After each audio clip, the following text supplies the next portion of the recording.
Good day, ladies and gentlemen around the galaxy, and welcome to another edition of the Wolfpack Discs Weekly Recap for our Fantasy Disc Golf League. I'm Dick. We have Bryce. We got Zach, we got Cam, and our beautiful host with the lovely long lashes, Brian Papa Wolf Frawley. Just blessed, Richard. Thanks for that. And the hat today is above average, Richard. Above average. What's who won today or this week? Yeah, Richard, you're gonna have to be more specific on who won because there's a lot of winning going on in this league, mainly by myself, sometimes by Zach on the weekends. Cam thinks he wins, but he's, 500 points behind. Bryce tries, but Richard, it didn't look like you tried this week. No, I did not at all. Richard, what's it like being in last place? Well, it's an easy excuse when you say you didn't try, so I just let that go. Um, but really, I keep forgetting to set my lineup because I don't think I have a chance at the top three, which is what we're paying out. So I'm here just to talk about the tournaments, and hopefully they're going to keep being great finishes, at least on half the side this weekend. Well, we won't waste any more time. Cam, have you exhaled? Have you finished cleaning yourself up? How was it for you? It was great for me personally, but how was it for you? Office week. It was awesome. Good to see Macbeth finally take it down. How much excitement was in and around your home during that time? I screamed like a little girl. Yep. Yep. You Uh, normally do. we we do appreciate your honesty. Hey, Zach, two times this weekend, I was watching live and I went like this. Uh, You know, Zach, what were those two times? It's got to be Gannon's throwing on eight. Yep. That's got to be That was one of them. yep. And then I think mine's gonna be different than yours, but I was rooting for Paul down the stretch, and when his on 18 kicked off and back into the fairway, I had that reaction too, and I was like, "It's that's it. It's too clean of a shot. It's guaranteed par playoff for sure. I think he's got an advantage in it." Those are my two moments, but the throw in on eight for sure, and then maybe Kyle Klein's too. A few holes later when he threw that Yeah. in, those are some pretty spectacular moments. So I'll be honest, in the moment of Gannon Burr's shot, I was putting my lunch snack, whatever, down onto the table and sitting down. And at the time my eyes left, rookie mistake, he releases, and then I hear it, and I hear like the delayed celebration, and I had to wait for the replay. But even in the replay, I went like that. And then Kyle Klein's throw in from the valley. It was just so pure. My hands were up a few minutes, or not minutes, a few moments, if you will, before that disc went in. It came out of his hand, and I was calling for it to go in. So, man, live sports is just so good. I don't know about y'all, but I was a few minutes behind, so I turned the notifications off. I couldn't get in the chats with people. Your dad. Sometimes you gotta go out mow the lawn in the middle of the thing, come back and deal with it later. You know what I mean? So yeah, overall, I thought it was great. Interesting to have Brian and Nate doing both. You can think about what you thought on that. I thought it was uh good at times, thought it was forced it a few times, and I thought it sounded like they were eating a microphone a few times. But besides that, I thought production went pretty well this weekend. But I come to you hat in hand with a question. Is Holland gonna figure it out? Because I shouldn't have played her this weekend. I should have had Allie Smith. Although Holland basically won me the first 8 weeks, so I can't really complain at all. Holland can take a bench spot the rest of the year. Dick, Bryce, is Holland gonna recover?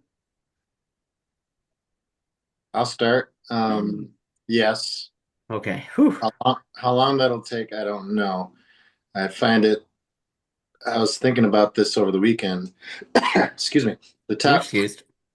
the top two women in the world are both going through it right now, hmm hmm and Owen Scoggins is taking advantage real hard. And Zach, you look like you're smelling poop right now. Zach, do you disagree with his statement of top two women? A little bit because I can excuse Letstone a little bit. with the travel back from Europe. We knew that was a possibility of her not being able to compete very well there. She had the lag back. It is what it is. This event, I wasn't shocked to see her not perform well. Her forehand, as good as it is an open field dominant forehand, not a tight wooded one. And this course requires tight wooded line hits. That's Owen's thing, right? So Holland not doing as well as the top five performance we've seen here. I don't think Idlewild's the event she's looking to pop off on every single year. So I was she a little underperforming? Sure, but I didn't think this was her pop back going to come back for a win week at all. I was maybe sneaking top five if she has a good weekend. Really, as we get towards D-Glow, that's where I'm starting to lock in to see if she's off the rails and falls apart, or is she getting past the travel and now Idlewild, which is not a great course for her, and then getting back into the swing things and back into her dominant ways.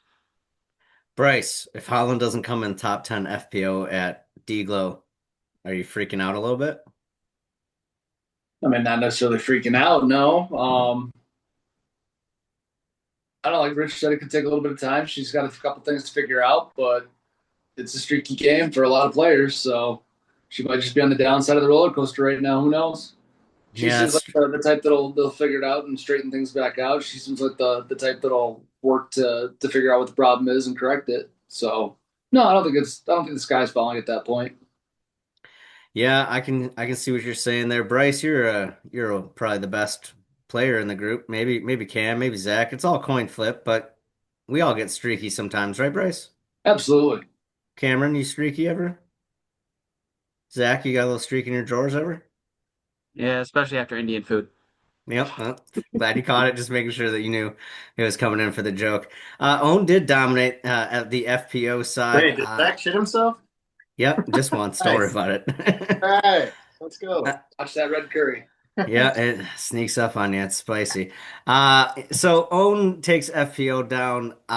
We have commented weekly, monthly that FPO has been the more exciting for the most part throughout the year. I would say even to the point of maybe 70-25, 75-25. That's nice. Not this weekend. No. No. Did you want to watch any less? Because I didn't. I was still glued to second, third, and fourth. Cam, what was your thoughts? I think the final round was probably the best final round because it was close, nonstop. And I think when Paul got that four-stroke lead, I was like, okay, he's got in the bag. And then it got caught up real quick and switched. I'm like, oh no. And then the double bogey just flipped again. And I'm like, it's anybody's game. I was waiting Cameron's for the so playoff. excited. Cameron's so excited to talk about MPO that he missed that we were talking about FPO and Oh, that I whole didn't watch subject. any FPO. Well, we appreciate your honesty. So he There's did the watch answer. less. He did. I was waiting. His answer was yes. I watched less because I didn't watch. So that makes Oh, sense. sorry. Zachary, I know you're sometimes a post production. You're sometimes a live. All depends on what Seabass is up to. Yeah, we all know that life. Uh, what did we think about maybe the sisters or maybe some? I don't want to say different. I don't want to say lesser. We'll just say different names at the top because we didn't have the Europeans. We had some new battles. What did you enjoy that? Did we like seeing new players? Zach, what were you thinking? I like seeing the Mondahanos being back in the mix because I think Valerie's the one who suffered pretty significant injury. Lexus has been kind of in the game with minor injuries, as far as I'm aware. So to see them back in the mix is good, especially as the European dominant players aren't present. It gives them a chance to kind of say, hey, we're still on the rise, especially Valerie. She was very, one Lepstone, obviously, and then swings over here. And obviously, if Owen doesn't dominate, she's right in the mix for a win. So it's good to see those names back in. Hey, they're still relevant. They're still present. They can pop off at any time. So I like seeing them pop up a little bit here. I don't know if they're there yet in terms of me rooting for him every week, like thinking competitively, but it was good to see him again, especially coming back from injury. Always root for a player when they're coming back from something like that. Yeah, you hear it here first, Discraft. He doesn't want to cheer for his teammates. I heard that out loud. Yeah. Yeah, Thought you you were hate. underground. Wes, Wow, hate to see that happen, Richard. Richard, I know you're an athlete. You look at technique. I watch a baseball game and football game with you. You see this. We saw many more standstill throws from the FPO players. We've talked about this in previous weeks. Is this the way of the future, Richard? I believe so. It's especially when wooded courses, the run up, there's a lot of uneven things. There's little roots on the ground, little sticks, things like that. Another thing I've noticed though are less jump putts. A lot more. They might step through after they putt it with their opposite foot, but they're not jumping anymore. I think the less moving parts, the better. I've been saying it for years. Like I never really understood the jump putt unless you really have to. You can just stand there and just like you're playing catch in the parking lot before a tournament. You're going to be more accurate. Um, I don't understand why you'd want to jump to do it if you could do a shooting free throw without jumping or jumping, you do it without. It's much simpler.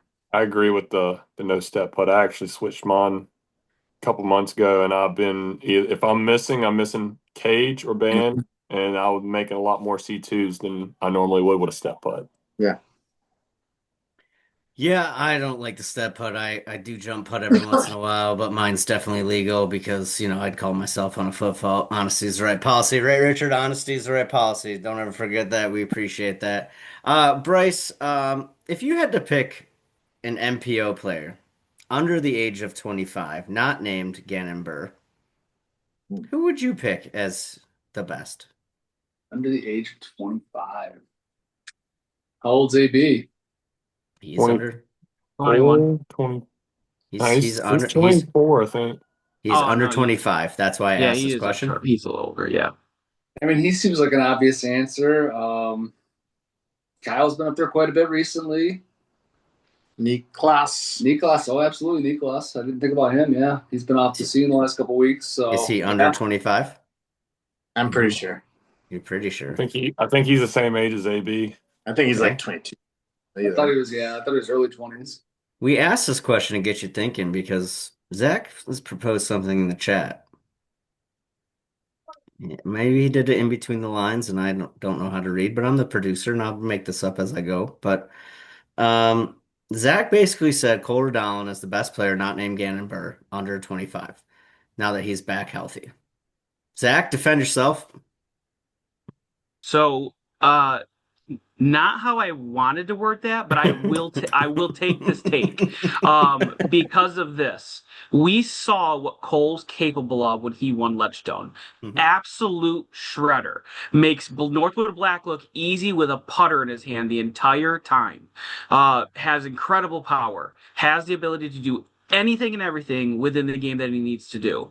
He had the injury which set him back, obviously, but pre-injury, looking at those standings, right? We had Calvin Heimberg at the top of that leaderboard, right? We see Gannon on the rise. I thought Cole was very close to within that same conversation. Absolutely. And as we've seen these last two events, as he's now come back from injury, still not 100% in my opinion.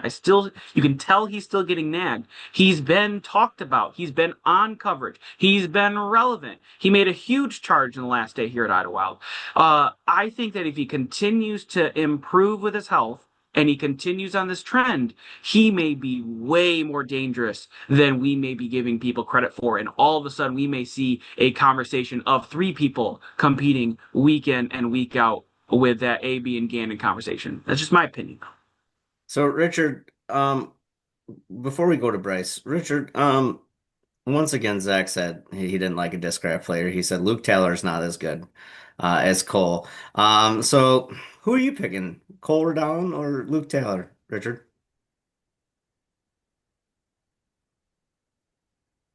I like Luke, but I'm going with Cole. Oh, soft landing. Bryce, Cole, or Luke? I got to go with Cole too. He seems like he's got that. He's that tall, young, like starting to get into his like man body kind of like. They both are, yeah, I mean they both are, but I think Cole's like 6'5", 6'6". He's got those super long arms and all that, and like Zach said, he's got all the tools to put it together. When he was before the injury, he was smashing putts from circle 2 all the time. Like he's been fun to watch. I haven't seen him recently, but yeah, I wouldn't be surprised to see him burst back on the scene in a big way. Yeah, it's nice to watch some of the younger players. Speaking of some of the younger players, one of the things that we did not get in our group chat this week was about Jesse Longenecker. And Richard and I like to take some credit for Jesse Longenecker. Many, many years ago, we sat at the top of hole one at the US AMs, and he was 14 or 15 at the Yeah. time. All these players are throwing monster forehands down hole one of D-Glow to get in the circle, and he turns over a mid-range and puts it in the circle at like 14 or 15. And Richard and I are like, okay, see you soon, kid. See you on Yeah. DGN soon. Nice Yeah, they're shot, about. mate. You can Uh, say that, but I drafted him because he was big points for me in Rock. yeah, good draft, good draft. Thank you. Cam, how great was it? Did you call Paul? Did you email him? Did you text him? Did you let him know how proud of you? Yeah, proud of him you were? No. Uh, But, Tell him you almost traded him for AB. yeah. Oh, Yeah. wow. That was I crazy. mean, I'll still trade. No. He's As got the most commission recent. I don't know. I as know. He just got me commissioner almost of this 400. league, we have to make up some sort of arbitrary trade deadline. I'm sorry, but that was Ledgestone. So sucks to suck. Uh, we saw Paul and Gannon, common era, future era, or past era and current era, however you want to word that. Battle it out on Sunday. It was good for golf. It was good for fandom. Great that Paul wins, and I think, and I'm gonna say it.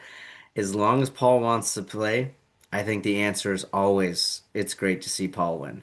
So in 10 years, if Paul's like, you know what, I've been on the couch for 5 years, and I want to play in the same Disc Golf Pro Tour event as my 11-year-old son, because he'll be on the tour, at 11 or something.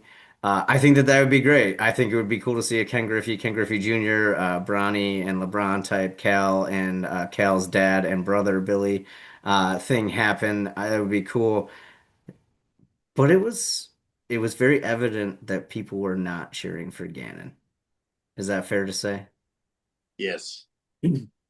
Do you think Gannon could WWF style, WWE style become the heel Oh yeah. and really like make he could play this role, Zach. I see your head turning. He could play this role and lean into it. Discmania could be the dark brand. All these things could happen. Don't you want to write this storyline, Zach? I do. I mean, you just look, Paul. Everybody didn't want to see Paul win all the time because he was dominating, and then The now he's more getting beat by Gannon week in, week out. So, I Yeah, mean, but Paul's really personable and wants to sell plastic. Gannon is not very social media driven. Like, if I'm going to make a comparison, I would say that he would be a better fit on Innova's team because he wouldn't have to do anything and sell plastic. Like, that's just how Gannon's has operated. He's got a personality. We see it in his little side videos from time to time. He's doing something quirky with other people, but we don't really see that on the marketing side, at least from Discmania's end, in terms of selling plastic. So What are you Paul, I would talking just about? They had that wonderful, odd, urban disc golf with him and Gavin Badcock, where they just like threw one putter back and forth. That was such Hey, great marketing. Don't you remember that? It was such a moving marketing piece. right. do I get the 100% player discount? Oh yeah, he was in the Disc Golf Pro Tour ad too. We I forget that. oh yeah, there's I no don't 30 seconds here. Yeah, I don't think Gannon's done anything necessarily wrong in his term, but he just isn't the personality, especially with Paul still being relevant in some respects in the field. People want to keep with Paul as long as he's relevant. Now, if Paul had fallen off, his injury just made him retire, you might talk about people wanting to root for Gannon or like be behind Gannon. But really, I don't think he'll ever have the role of most popular because AB exists. AB is the next Paul in terms of popularity. And Gannon is, in my opinion, turning into the next Ricky, where he's very good personality wise. He might have more success than Ricky did, where more world championships, more wins on tour, stuff like that. But it feels like that's the dynamic being developed between him and AB right now, where he more has a Ricky personality. People like him. He has a lot of success, so people like him because of that. But AB just walks around and he has 50,000 people wearing his jersey. Like, that's the next Paul in terms of popularity in our sport. Bryce, your two Guilty. cents? I was thinking as far as Gannon is concerned, like I could see him maybe naturally becoming a heel, but I don't know if he'll ever like lean into that. He seems like he's very sportsmanlike and very respectful of his card mates, like cheering them on and like boosting them up all the time. And even like his YouTube instructional videos, he's I've watched a handful of those, and he offers perspectives I've never heard before, and he's willing to just be like, "Hey, this is what I'm thinking. This is how I do it." Like he's not afraid to be like, "Here you go. Here's my secrets. Try and be better than me." And he likes to roast people on his Instagram. I don't know if y'all seen that or not. He just commented 9:30, like 9:30, and then everybody just like, that's not cool to do. Gannon always said it was 9:30 and just roasted the dude for no reason. Because he was Gotta trolling. remember that Gannon's 20, 21 years old. Yeah. He's barely out of high school. Like, he's not going to be the most charismatic. You know, he's got to learn how to do that, learn how to do the media, things like that. Like, remember Paul when he was young? Nobody was really into him either. He was kind of a little cocky little asshole. And then now everybody loves him. He's, a father now, married. He's, we're rooting for him. But back in the spiky hair days and all that, not so much. Just very clear, Gannon's 19. Exactly.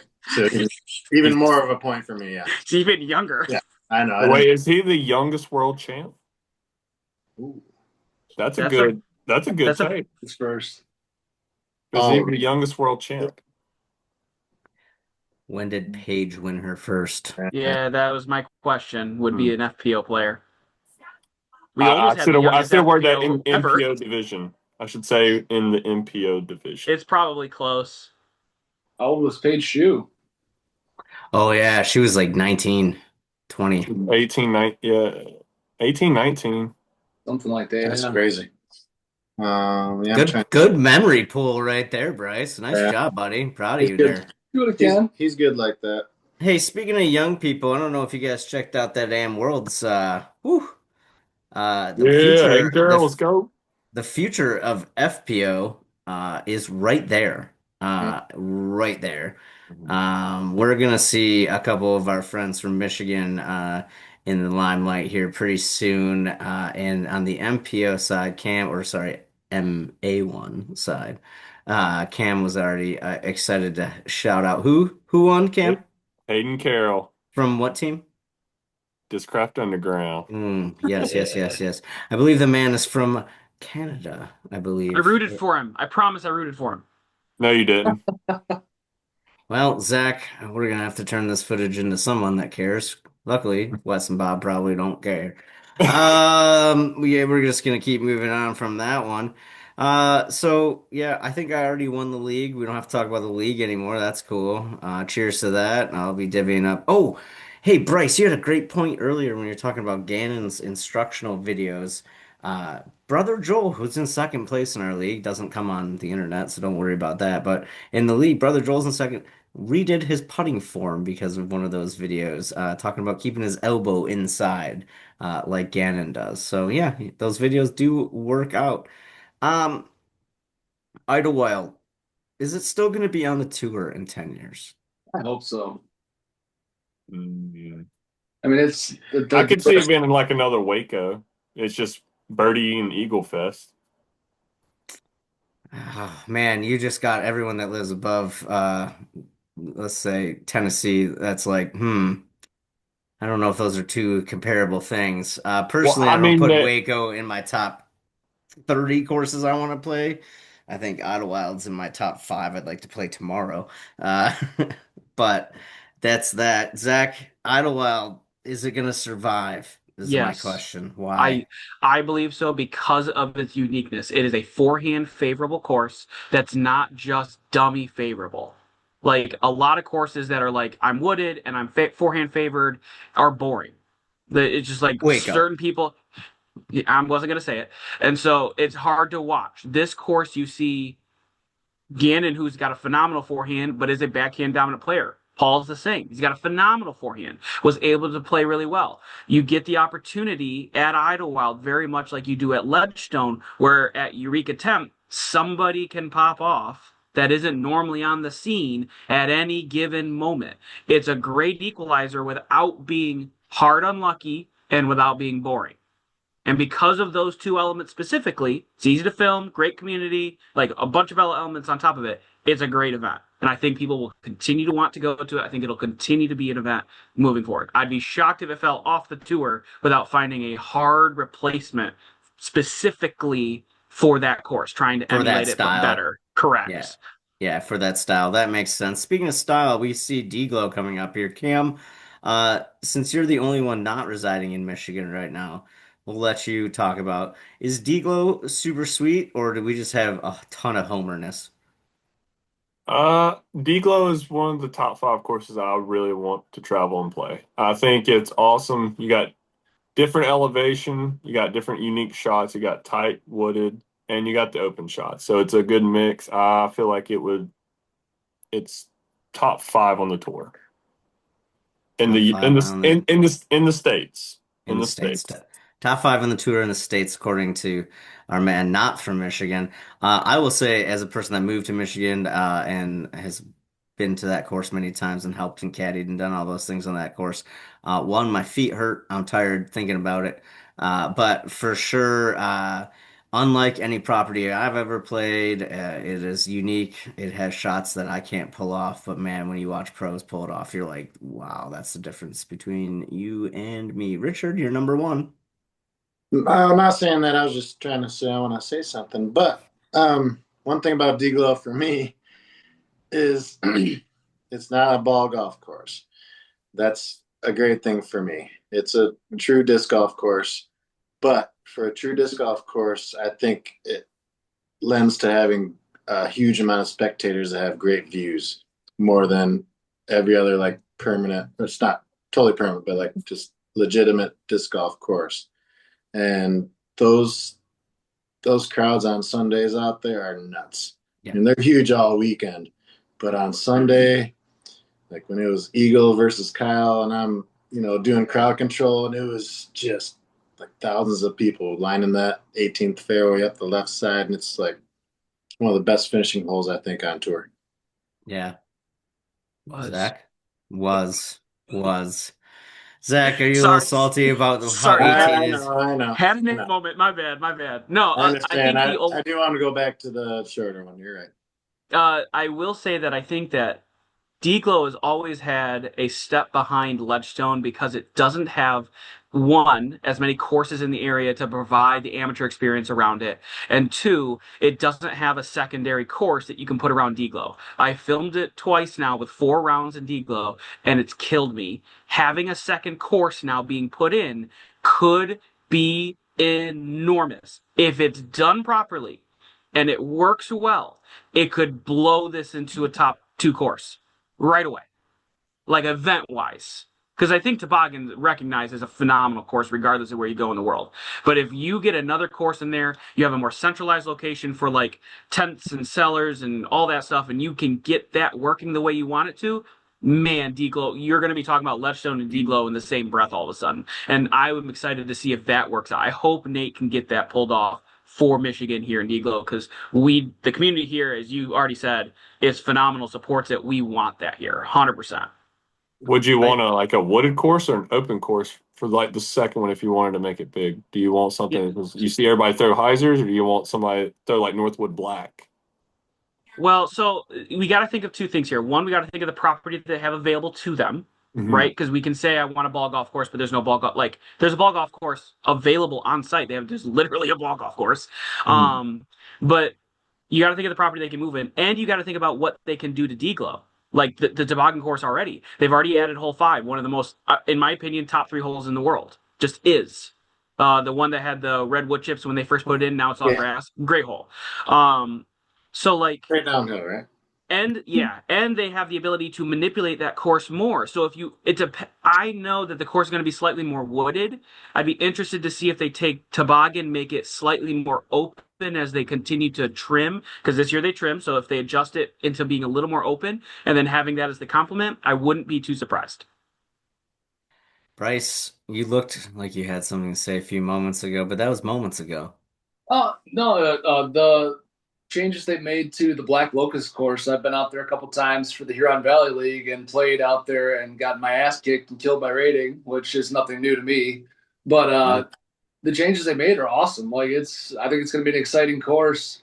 Zach, unfortunately to say, I don't know that it's very conducive to recording, like much more than it was before. It's still pretty tight, and they haven't cleaned it out like all that great. I don't know how Black Locust was before, elevation is the only thing that kills you at D-Glow. When you get to hole 14 and you have to climb up the 50th hole on round 4 at that stinking course, you just like, can I go home? Can someone get me a golf cart? If you give me 10 less flights of stairs, I'm winning. There it is. Just give me less stairs. Well, I think we're going to see some major things when it comes to the future of the property there. Speaking of the future of the property, it is unfortunate on the scheduling mishap that happened between the Pro Tour and the PDGA and the Michigan Disc Golf Organization. The largest event for amateurs outside of Deglow and outside of Ledgestone, for those of you that don't know watching this, is the Michigan Amateur State Championships, where this year 600. 691 people are playing as of this moment. Tees off here in a few days. But unfortunately, next year, there will be a Pro Tour event happening at the same time at Deglow as this event. So our A-tier status probably won't happen. It will be unfortunate. It is the World Championships, I think maybe. That's what I'm being told. Yep. It's the World Championships. Like I'm being told, like there's a producer in my ear. I'm just like remembering it and reading off of your 4 screens right now to see what's happening. But yeah, so we'll see how the future is. From the MDGO side, it's unfortunate. Mark and Nate tried to work it out with the Pro Tour. Things just didn't happen. But we're going to have a pretty large event in Ludington, unfortunately, on the same time as a pretty large event on the east side of the state. But I'm not going to leave this with a downer. Hope you all have a great Labor Day. Cam, do you have anything to say to the people? How'd you play this weekend? Finished 7th out of 23, I think. That's top third. You got paid. Yeah, I had my putting first round was great. My forehands were good. My second round, I shot three. I shot 3 down. I missed 10 birdies in circle 1, hitting band. That's It's the worst I terrible. played on that course, even though it still averaged over my rating. Yeah, but Paul Macbeth And won, so everything's okay. yeah, Zach, how's the family? How's school? You know, it's been pretty good. Great talk. See you out there. Bryce, Richard, I'm going to hug you this weekend. Get ready. We're That's all. excited. Absolutely. We Cool. uh, got our Airbnb ready, and we got it loaded up. We got Andy coming up from St. Louis. I think he'll Nice. be the furthest person to travel to the Michigan State Championship, but I want to Not check. ever, but yes. Yes, but I think I want This to check on weekend. that this year. I'll look through it and see. Takashi. No, not. I believe we've had a gentleman from Australia, if I remember correctly, win Yeah, the Oh, okay. event. and even Ryan Kenny from New York, but I think that's And we close. do know Ryan Kenny from New York has played Yeah. multiple But either times. way, excited to have him up here. Hopefully, he takes down M4. Hey, if you're still watching this in minute 31, I'm shocked. Thank you for that. And you are somehow watching this 2 days prior to the Amateur State Championships up in Ludington, and you happen to see this. Richard and I have a gift for you at Mm. the Fly Mart. In fact, we have about 200 of the gifts. So be one of the first 200 people to come and find our booth, and you might have a gift. what And a gift. another gift. Oh, bonus Remember gifts. We clear like one, gifts. the clear one. Ooh, that might be a sticker. I think I like that. Until next time, go Bills.